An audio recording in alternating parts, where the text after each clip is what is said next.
Hey guys, welcome back. Okay, welcome back.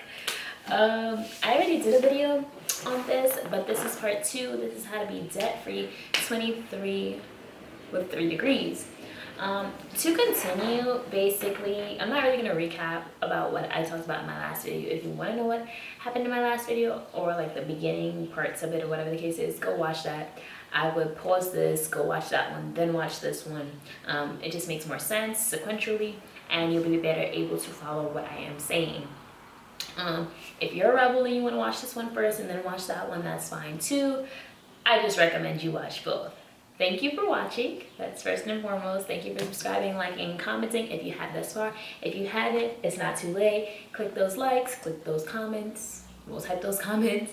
Definitely click the subscribe button, and definitely click the little bell in whichever corner it is so that you won't miss a beat and you will be able to know when I post a new video. Thanks for tuning in. Cool. Ashley, Armin, take over. Boom.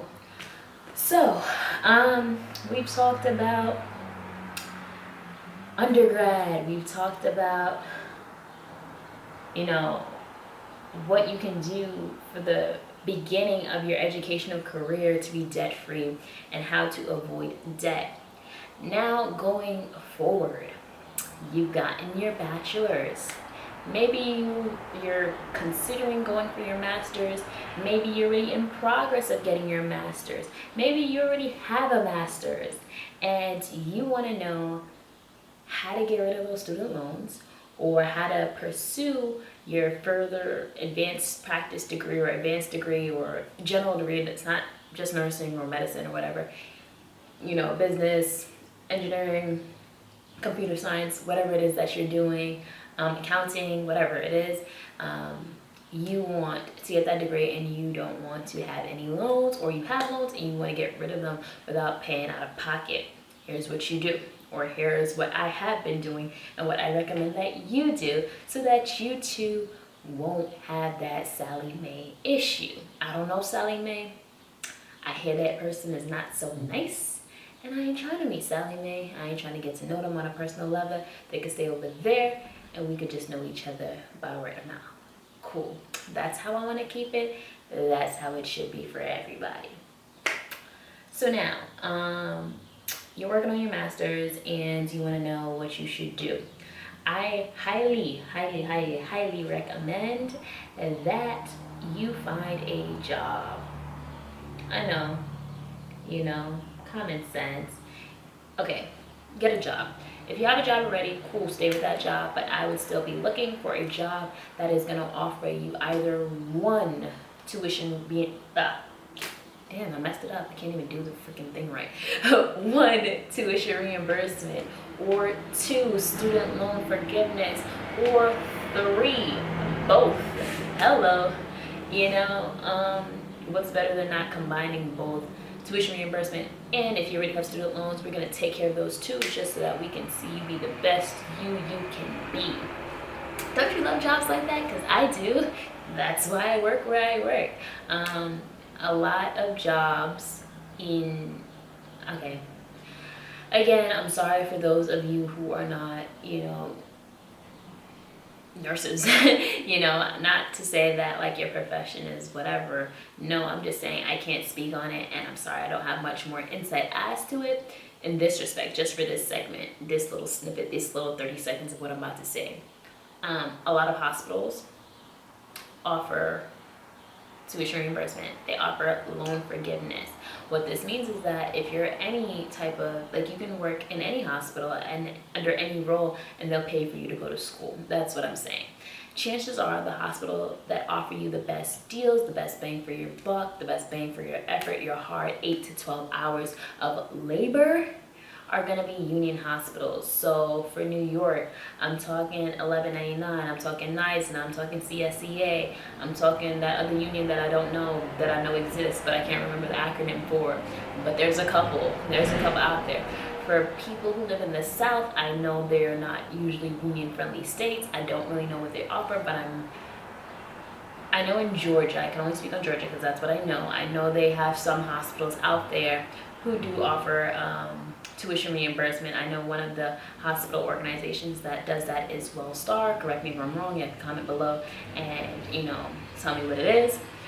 But yeah, in New York, there are a few hospital facilities. There are, New York, Long Island specifically, Nassau County or Nassau, Suffolk, and Queens region is what I'm referring to. There are almost all of them, literally all of them, not even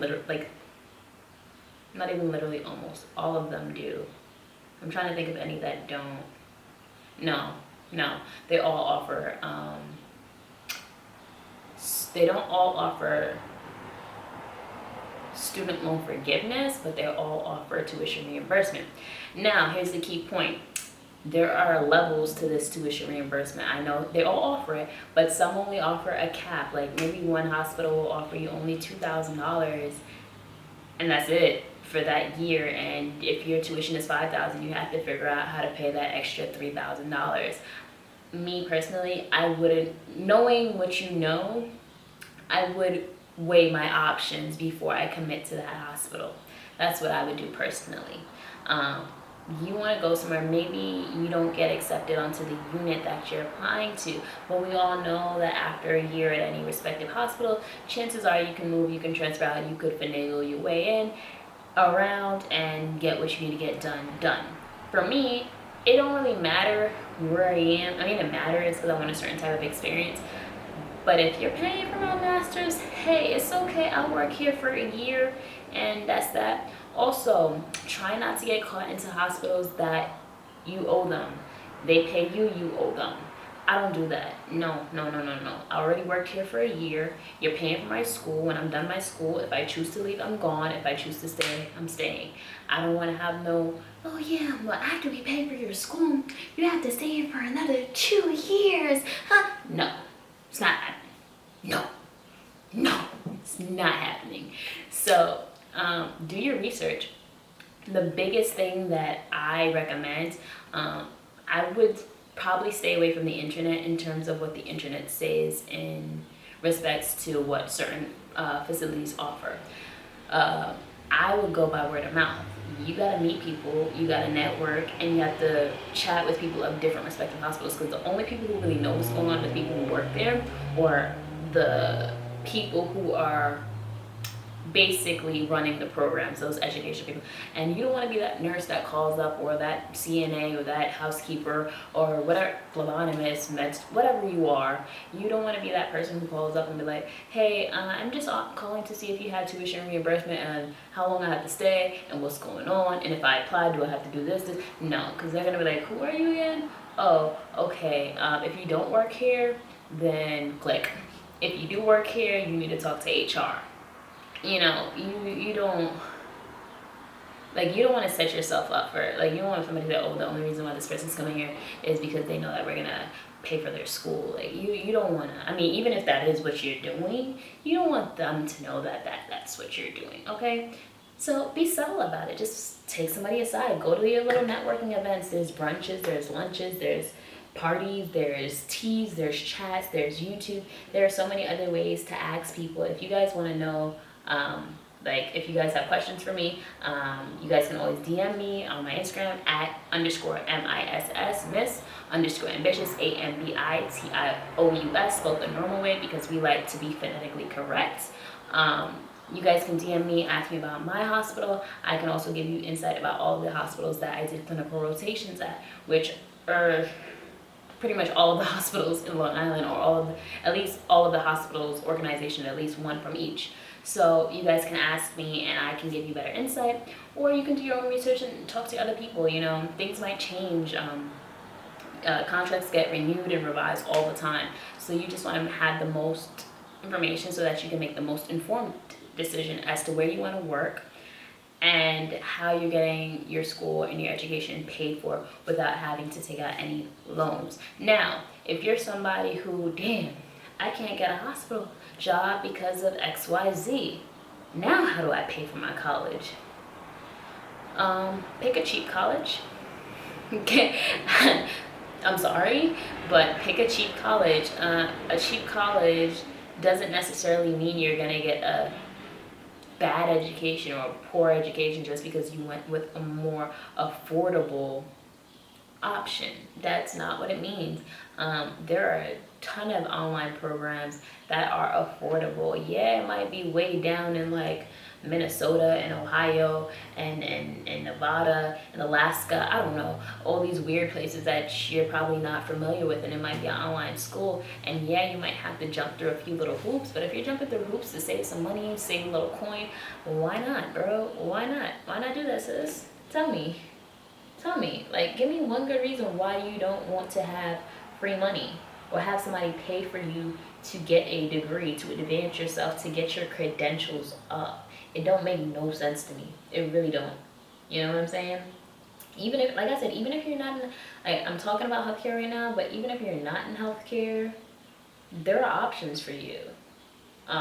There are organizations, I know a few accountants who work at some offices that offer student loan forgiveness, you know, or you can just pay out of pocket. I know it sounds like ridiculous, you don't have that type of money. Do a little payment plan, you know, like I said, everybody's trying to show, like I said in my last video, people try to showboat and they try to prove that they're going to this big name school, they got a big name tuition, you paying $50,000-$60,000 a year just because you want to have a name on your resume. That's cool and all, but at the end of the day, your degree, when you get your degree, it's going to say the same thing that somebody else's degree where they went to like a cheaper college. It's going to say, okay, so-and-so's name, accounting, boom. Cool. So-and-so's name, accounting, boom. Y'all got the same, yeah, maybe one college holds a little bit more weight, but at the end of the day, in today's society, education, that whole thingamajig, it's all about experience. So you could go to this college and have no experience, and this person goes to like a cheaper, no name college and have this much experience, and that's gonna be the person that interviewer wants to hire. So I wouldn't even, it's like name brand. A shirt is a shirt is a shirt is a shirt. You really get it together. And just be a little bit more conscious with your money, your finances, where your coins are going. Are you paying for things that aren't necessities, you know, to give off a certain image, or maybe it makes you happy in a certain way, whatever the case is? You just got to prioritize. I prioritize. I say education is important. I might struggle. It's not a real struggle, but I might struggle a little bit, or like deny myself of some luxuries just because I want to have a degree. I mean, to me, to have this degree so I can get a certain job so that I can have a certain sustained income. To me, it makes sense. For others, maybe not.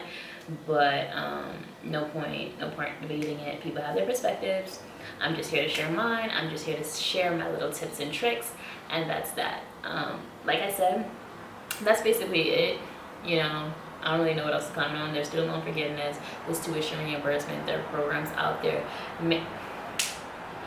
Do your research. That's it. Just do your research. If you haven't already, like I said, there are a few other things that I talked about in my last video that I think you should take a listen to, and yeah, watch them together, or watch them when you can, and that's it. You know, I just want you to be winning. I want all my kings, my queens, my bros, my sisters, I just want everybody to be elevated, happy. I want everybody to grow, flourish, and be their best selves. That's really what it's about. Just constant growth and elevation. There's no excuse out here these days. There's so much information and knowledge, like at the click of our fingertips, that we just need to open ourselves to. We spend time scrolling on Instagram. We spend time doing other things that aren't, you know, benefiting us or that are productive. You know, do something that's gonna help you grow as an individual, and you will not regret it. And on that note, peace, love, blessings, all that good stuff sending your way. Thank you for watching again. Thank you for tuning in. I appreciate you. Like I said, if you haven't subscribed, do that. If you want to get my notifications, click the little bell, comment, and like I said, if you have any questions, you can always DM me at @_MISS _ambitious, spelled the normal way, on Instagram, and I'll be happy to share some insight with you and, you know, answer your questions and make it a little bit more personalized for you. Thanks for tuning in. Peace out.